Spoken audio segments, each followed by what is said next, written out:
એમને આપણે સૌ ગામ બધી વધાવીએ અને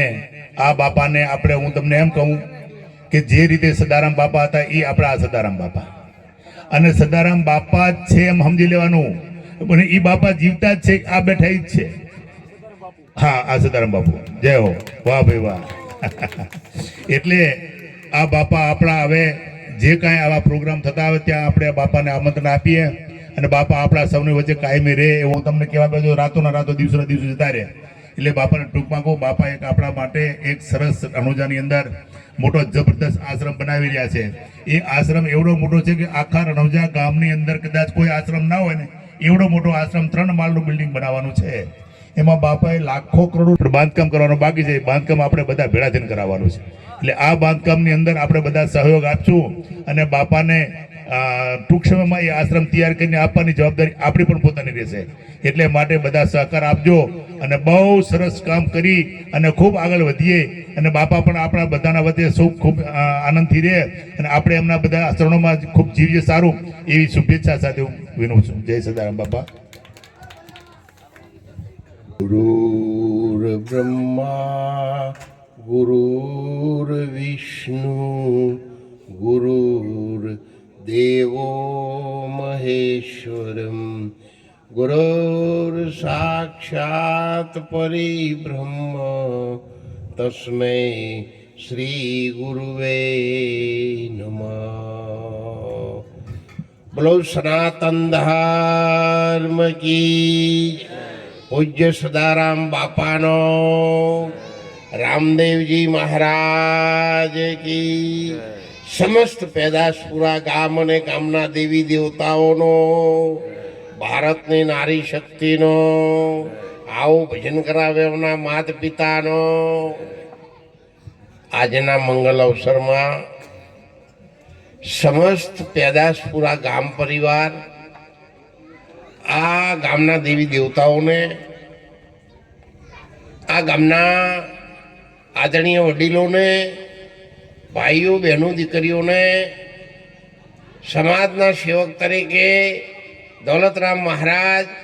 આપના ચરણોમાં લાખ લાખ વંદન કરે છે ખૂબ સમય પહેલા આ પાણી જ્યારે ચાલુ હતું ના પુલ નહોતો ત્યારે હું મારા કપડાં પલળી રહ્યા હતા ને હું આપણા ગામમાં આવેલો સરપંચ સાહેબના ત્યાં અને આપણા ગામના નવયુવાન દીકરાઓએ ખૂબ પ્રેમથી જાહો જલાલીથી 2-3 વખત મારે આવવાનું થયું કાર્યક્રમો રાખ્યા એટલે આ ગામના વડીલોનો આગેવાનોનું અને ધર્મપ્રેમી જનતાનું યુવાન દીકરાઓને હું ખૂબ ખૂબ વંદન કરું છું 50-60 વર્ષથી અને અમે અને સદારામ મહારાજે હડકાયા બાવળીની અંદર અજવાળું કરીને જૂથ જગાવવાનું કામ છેલ્લા શ્વાસ સુધી બાપાએ 100 વર્ષ સુધી કર્યું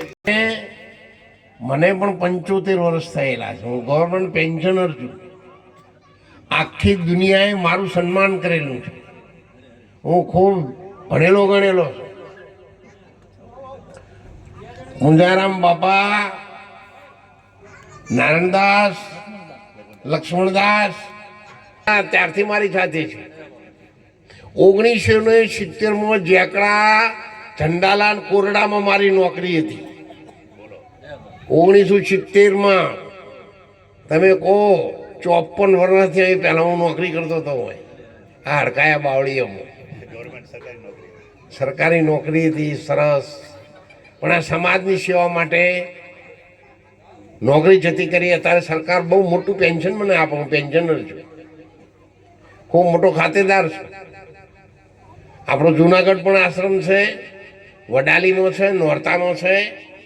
અને છેલ્લા 5 વર્ષથી આ ક્ષત્રિય સમાજના અને બીજા આગેવાનો સમાજના આગેવાનો મને કહેવા લાગ્યા કે મહારાજ આપણે ગુજરાતીઓને રણુજામાં બહુ તકલીફ પડે છે કોઈ રહેવા દેતું નથી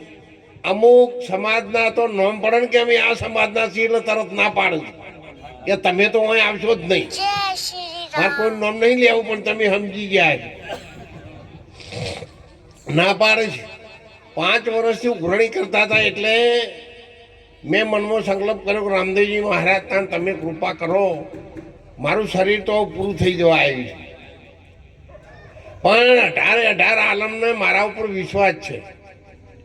અને સમાજના આગેવાનો વડીલોએ મને કહ્યું છે તો જતાં જતાં હું આટલું કામ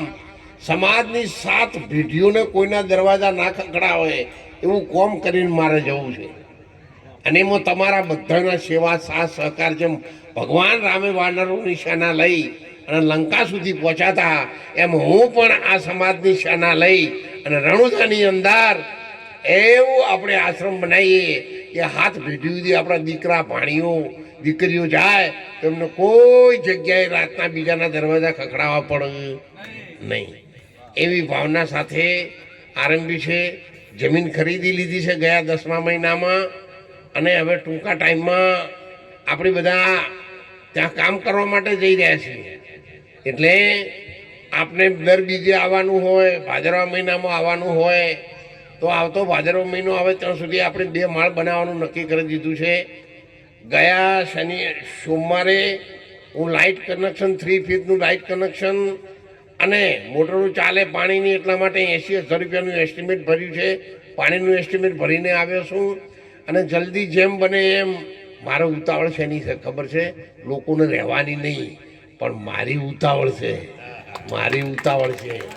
કે જતાં જતાં ધર્મની ધજા કરીને જવું અને સદારામ મહારાજનું અમારું નામ ત્યાં અમર રહે અને આ ઠાકોર સમાજને કોઈના દરવાજા ના ખખડાવવા પડે એવી પૂરેપૂરી વ્યવસ્થા 18 આલમને મળી રહે એવી વ્યવસ્થા મારે ગોઠવવાની છે. એટલે મારે અહીંયા આવવાનું થયું. એટલે મને તો ટાઈમ નહોતો, મારું શરીર હવે ખમતું નથી, ગાડીમાં બહુ બેસી શકતો નથી. પણ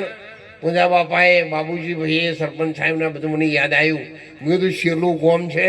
કચ્છના રણ ઉપર ઠેઠ, અને મને જવા દે આ રમાપીનો હંદેહો આલું તો થોડા જાગતા. અને આપણા ગામનું નામ સોનાના અક્ષરે લખાયેલું છે ને સાહેબ, તો કાલે આપણી દીકરીની ભાણીઓ પણ જો રણુજા જશે ને ચાલતા કે ગાડી પોતાની લઈને, ત્યારે નામ વચ્ચે કે આ મારા પેદાશપુરના સંતોએ પણ એની અંદર હાથ લંબાવેલો છે સાહેબ. એ રાજી થઈ છે, વગર ગાધે ઓટકાર આવશે. એટલા માટે સંદેશો પણ લઈને આવ્યો છું. ધન્યવાદ છે જેમણે મકાન બનાવ્યું છે, પણ બહુ ભાગ્યશાળી છે. મારી પાસે સમય નથી, કોઈ વાર પ્રસંગ હોય તો મને યાદ કરજો,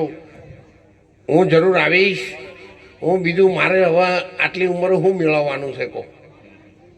તમારા પ્રેમ સિવાય કોઈ મેળવવાનું નહીં. પણ સદારામ મહારાજ જે માર્ગ બતાવેલું છે, જે કામ અધૂરો છે, એ આપણે બધાને, મેં બાપજીને જતી વખત વચન આપ્યું હતું, મારે તમે ચિંતા ન કરો, તમારા અધૂરો કામ દોલતરામ મહારાજ પૂરા કરશે.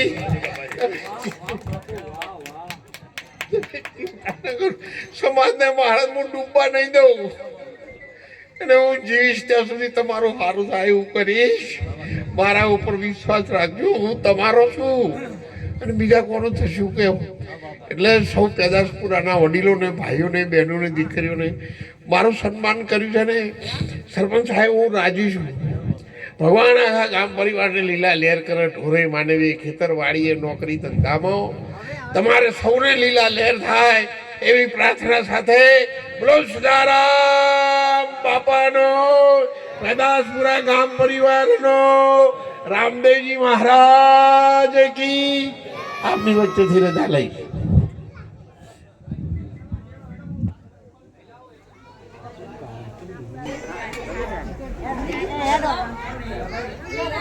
Hello.